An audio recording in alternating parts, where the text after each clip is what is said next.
Kejahatan korupsi, kita tidak bisa hanya melihatnya perbuatan melawan hukum yang perlu dilakukan oleh kejaksaan dalam menangani kasus ini. Yang pertama adalah kejaksaan menangani kasus ini secara transparan. Kejaksaan perlu menjelaskan secara detail dugaan tindak pidana korupsi yang dilakukan. Dan kedua, kejaksaan mengurai keterkaitan satu pasal dengan pasal lainnya. Nah, hal ini menjadi penting. Kenapa? Karena dalam melihat kejahatan korupsi, kita tidak bisa hanya melihatnya perbuatan melawan hukum yang terpenuhi unsurnya, ataupun juga kerugian keuangan negara. Dua hal ini tidak cukup. Kejaksaan juga perlu membuktikan adanya niat jahat dari seorang pelaku kejahatan korupsi.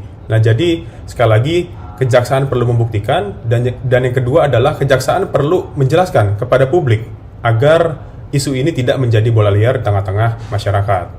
Yang kedua, kejaksaan di sini perlu melihat juga ada impor-impor yang dilakukan pasca 2015 dan 2016, sehingga kejaksaan di sini perlu menelusuri dugaan keterlibatan ataupun juga potensi keterlibatan dari aktor-aktor lainnya pasca 2015 dan 2016, tidak hanya di Kementerian Perdagangan tapi juga kementerian-kementerian lainnya.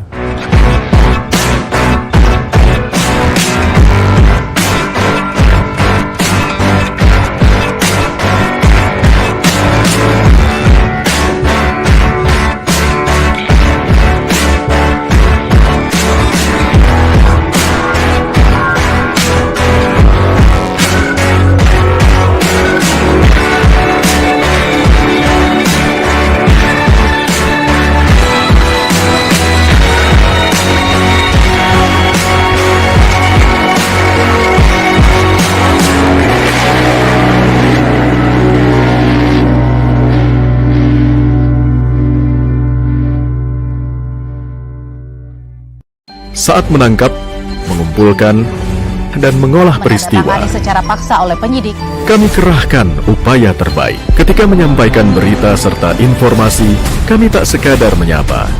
Ada referensi, aspirasi, juga inspirasi yang menjadi misi.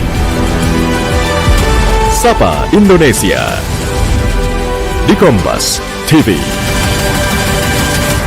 Independen, terpercaya.